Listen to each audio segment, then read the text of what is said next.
O programa de hoje será dedicado à Revolução do 25 de Abril. Iremos ver como vivia o povo naquele contexto, a relação da Igreja com o Estado e as forças de descontentamento que favoreceram o fim da ditadura. Confira a partir de agora.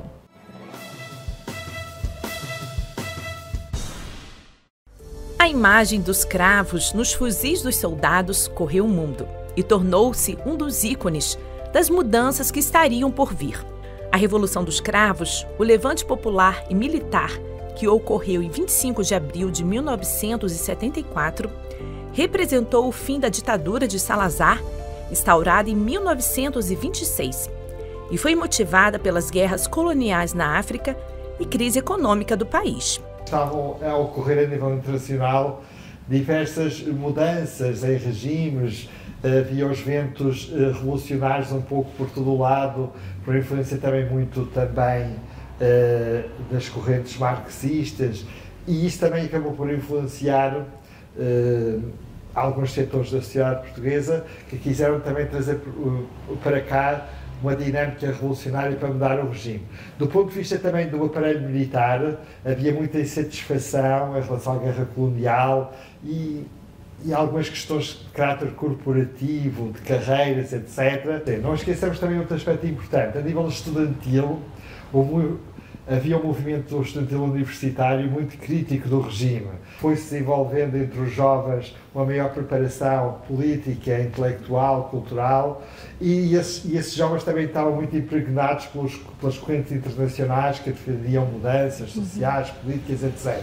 E é preciso não esquecer que houve tentativas anteriores que foram frustradas, mas essa deu certo. No mundo, a conjuntura era de Guerra Fria. Após a Segunda Guerra Mundial, países europeus se viram obrigados a reconfigurar seus mapas de influência, e alguns não aceitaram acordos e redivisões, entre eles Portugal. Forças armadas portuguesas lutaram contra Angola, Guiné-Bissau e Moçambique entre os anos 1960 e 1974. Os ditadores Salazar e Marcelo Caetano foram decisivos para que esses conflitos acontecessem, já que afirmavam que as colônias estavam dentro da nação. Havia um grande problema que cada vez se avolumava, gerando gritos de revolta, que era o problema da guerra colonial nas colónias, que estava a dizimar milhares de vidas, quer de jovens militares portugueses, quer também nas colónias, aqueles que eram mortos no contexto de guerra,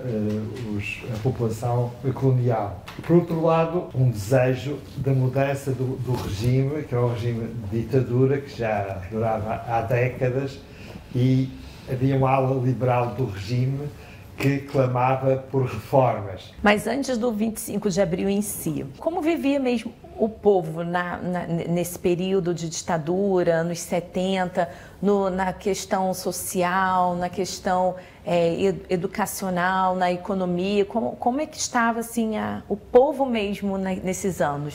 Portanto, havia muitas desigualdades, muitos desequilíbrios sociais. Não esqueçamos que o período do Estado Novo, especialmente nos anos 50 e 60, foi muito marcado pela falta de oportunidades para uma população que crescia cada vez mais e que migrava cada vez mais do campo para a cidade, clamava por melhores condições de vida, por uma melhor oportunidades de emprego, por melhor educação, porque a educação universitária não era acessível a todos, nem sequer a educação secundária, a não ser a primária, que tinha sido generalizada, e levou a que muitas pessoas do chamado povo simples, tivessem que procurar melhor modo de vida na imigração.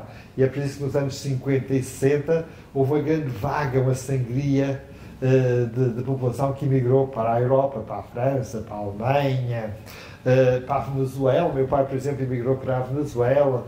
Alguns tios meus emigraram para o Brasil, outros para a África do Sul, outros para a Austrália, que eram destinos da imigração portuguesa. E alguns também, muitos jovens também não querendo participar no serviço militar, que era obrigatório para ir para a guerra, também fugiam clandestinamente, iam para o estrangeiro. Tive um tio meu que assim optou por esse destino, passando a fronteira clandestinamente. Ora bem, era um momento, portanto, Portugal era um país que se desenvolvia lentamente e de forma pouco uniforme. e isso levou a um descontentamento geral e também e começou a gerar progressivamente esse grito de mudança. Paralelamente, a Igreja em todo o mundo vivia um tempo de abertura, advindo do Concílio Vaticano II, com maior participação dos leigos.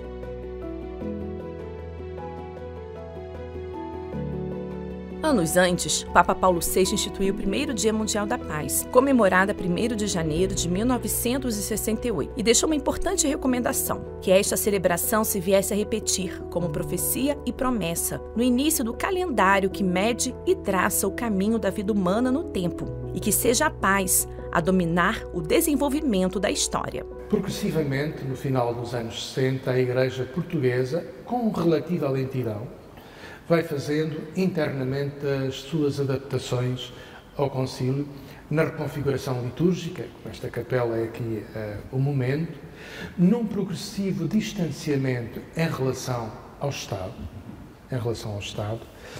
e na efervescência, vamos dizer, de leigos, sobretudo das elites da ação católica, que, impulsionadas e motivadas pela publicação das mensagens do Papa Paulo VI sobre a paz, e a primeira foi em 1968, se não me engano, que provocou logo a primeira vigília de oração numa igreja aqui do centro da cidade de Lisboa, 4 anos antes. A primeira carta, a primeira mensagem que Paulo VI publica tem tradução numa vigília de oração em Portugal. Mas a vigília de oração da Capela do Rato só vai acontecer, por razões também organizativas, 4 anos depois, num movimento ou num contexto de efervescência variada e criativa e de tensão, porque as elites católicas estão profundamente descontentes com a situação do regime. O regime prometia uma transição para a democracia, chamada Primavera Marcelista, que não estava a acontecer. Já em Portugal, a relação da Igreja com o Estado passava por momentos conturbados. A Igreja em Portugal estava, no final dos anos 60, princípios dos anos 70, numa situação de profunda transformação interna, que vem a partir da renovação do Concílio. Portanto, sem a renovação do Concílio, que termina em 65, e cuja tradução e recepção em Portugal não acontece imediatamente. O próprio governo, na altura de Salazar, censurou a publicação dos documentos do Concílio, em concreto o HD de Cepês, que marca a grande referência da presença da Igreja no mundo contemporâneo, nas questões sobre a paz, sobre a democracia, sobre o desenvolvimento, sobre o diálogo com a cultura, questões que implicavam, de certo modo, também alguma crítica ao regime e algum distanciamento.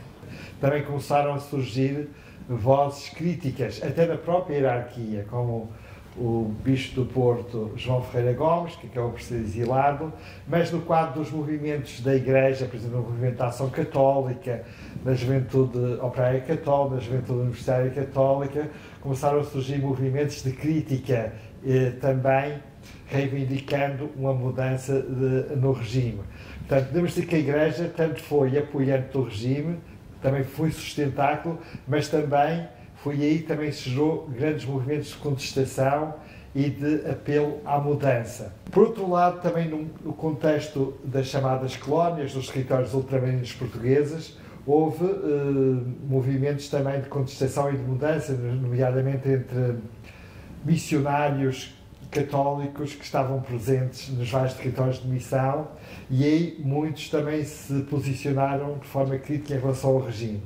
E, portanto, dentro da própria Igreja, em vários setores, houve vozes de padres, de leigos, que arriscaram a vida para contestar o regime, e um deles foram prejudicados por isso, foram exilados, foram presos, foram mortos, e, portanto, a própria Igreja também foi uma voz de mudança. A Revolução dos Cravos aconteceu de modo inesperado para Marcelo Caetano. A canção Grândola Vila Morena tocava nas rádios e o movimento das Forças Armadas posicionou-se em locais estratégicos. Naquele dia, cravos e trocas de tiros. E Marcelo Caetano se rendeu. Paulatinamente, começou o regresso da democracia. Ao mesmo tempo, as colônias africanas tornavam-se países independentes, num processo que durou de abril de 1974 a novembro de 1975.